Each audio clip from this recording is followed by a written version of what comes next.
He-Man mark 2 air gun, air pistol. देखिएगा दोस्तों कितनी प्यारी गन है मायरा शॉप की।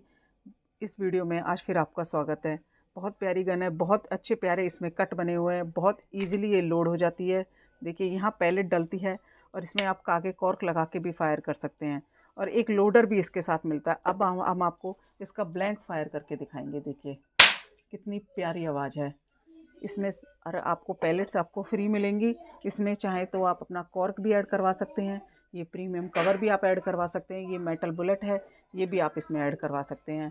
ख़रीदने के लिए मायरा शॉप 365 की वेबसाइट पर जाकर ऑर्डर कर सकते हैं या फिर वीडियो में दिए गए नीचे लिंक पर भी आप क्लिक करके अपना ऑर्डर प्लेस कर सकते हैं। Thank you.